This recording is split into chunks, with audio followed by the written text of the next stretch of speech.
Chapter 7. The Wings of Aunt Rivette.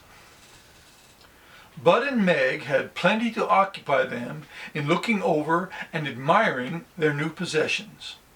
First, they went to the princess's rooms, where Fluff ordered her 7 maids to spread out all the beautiful gowns she had received, and 40 of them made quite an imposing show, I assure you. They were all dainty and sweet and of rich material, suitable for all occasions and of all colors and shades. Of course, there were none with trains, for Margaret, although a princess, was only a little girl. But the gowns were gay with bright ribbons and jeweled buttons and clasps, and each one had its hat and hosiery and slippers to match. After admiring the dresses for a time, they looked at Bud's new clothes, 20 suits of velvets, brocades, and finely woven cloths. Some had diamonds and precious gems sewn on them for ornaments, while others were plain. But the poorest suit there was finer than the boy had ever dreamed of possessing. There were also many articles of apparel to go with these suits, such as shoes with diamond buckles, silken stockings, necklaces, and fine linen. And there was a beautiful little sword with a gold scabbard and a jeweled hilt that the little king could wear on state occasions. However, when the children had examined the gowns and suits to their satisfaction, they began looking for other amusement. "Do you know, Fluff," said the boy, "there isn't a single toy or plaything in this whole palace."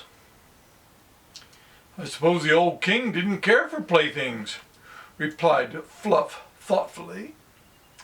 Just then there was a knock at the door, and Aunt Rivette came hobbling into the room.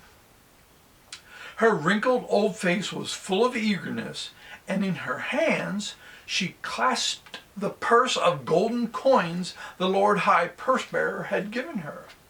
"See what I've got," she cried, holding out the purse, "and I'm going to buy the finest clothes in all the kingdom, and ride in the king's carriage, and have a man to wait upon me, and make Mamma Skib and Mistress Capelson and all the other neighbors wild with jealousy." "I don't care," said Bud. "Why, you owe everything to me," cried Aunt Rivette. "If I hadn't brought you to Knoll on the donkey's back, you wouldn't have been the 47th person to enter the gate." "That's true," said Meg, but Bud was angry. "I know it's true," he said. "Hey, get back up here. You're supposed to be listening to this story. Be falling over." "I know it's true," he said, "but look here, you mustn't bother me. Just keep out of our way, please, and let me alone, and then I won't care how many new dresses you buy." "I'm going to spend every piece of this gold," she exclaimed, clasping the purse with her wrinkled hands. "But I don't like to go through the streets in this poor dress. Won't you lend me your cloak, Meg, until I get back?" "Of course I will," returned the girl, and going to the closet, she brought out the magic cloak the fairy had given her, and threw it over Aunt Rivette's shoulders. For she was sorry for the old woman, and this was the prettiest cloak she had. So old Rivette, feeling proud and anxious to spend her money, left the palace and walked as fast as her tottering legs would carry her down the street in the direction of the shops.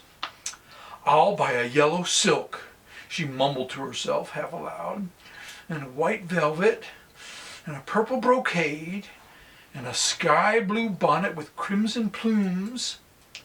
And won't the neighbors stare then? Oh dear!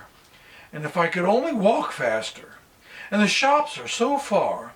I wish I could fly." Now she was wearing the magic cloak when she expressed this wish, and no sooner had she spoken than 2 great feathery wings appeared, fastened to her shoulders. The old woman stopped short, turned her head, and saw the wings. And then she gave a scream and a jump and began waving her arms frantically. The wings flopped at the same time, raising her slowly from the ground, and she began to soar gracefully above the heads of the astonished people who thronged the streets below. "Stop! Help! Murder!" shrieked Rivette, kicking her feet in great agitation, and at the same time flopping nervously her new wings. "Save me, someone! Save me!" "Why don't you save yourself?" asked the man below. "Stop flying if you want to reach the earth again."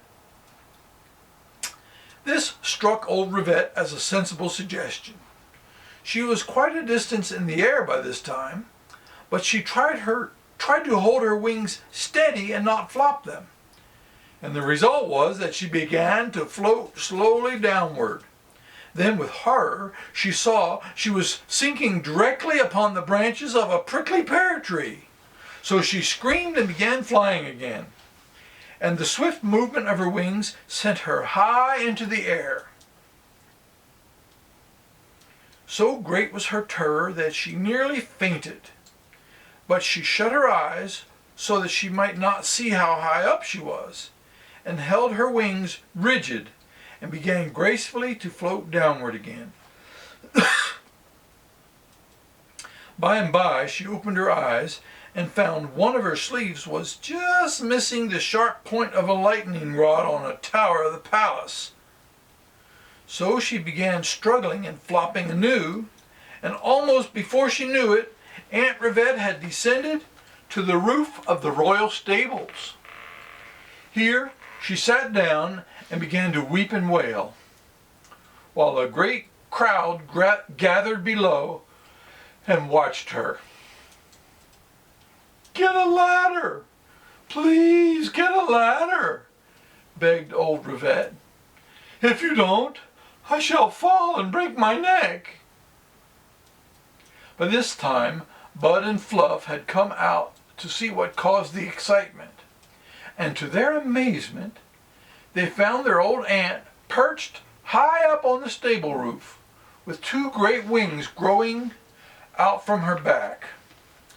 For a moment they could not understand what had happened. Then Margaret cried, "Oh, Bud, I let her wear the magic cloak. She must have made a wish." "Help! Help! Get a ladder!" wailed the old woman, catching sight of her nephew and niece. "Well, you are a bird, Aunt Rivette," shouted Bud gleefully, for he was in a teasing mood. "You don't need a ladder. I don't see why you can't fly down the same way you flew up." And all the people shouted, "Yes, yes, the king is right. Fly down." Just then, Rivette's feet began to slip on the sloping roof. So she made a wild struggle to save herself, and the result was that she fluttered her wings in just exactly the right way to sink down gradually to the ground. "You'll be all right as soon as you know how to use your wings," said Bud with a laugh. "But where did you get them anyhow?" "I don't know," said Aunt Rivette, much relieved to be on earth again, and rather pleased to have attracted so much attention. "Are the wings pretty?" "They are perfectly lovely," cried Fluff, clapping her hands in glee. "Why, Aunt Rivette, I do believe you must be the only person in all the world who can fly." "But I think you look like an overgrown buzzard," said Bud. Now it happened that all this praise and the wondering looks of the people did a great deal to reconcile Rivette to her new wings. Indeed, she began to feel a certain pride and distinction in them. And finding she had, through all the excitement, retained her grasp on the purse of gold, she now wrapped the magic cloak around her and walked away to the shops, followed by a crowd of men, women, and children,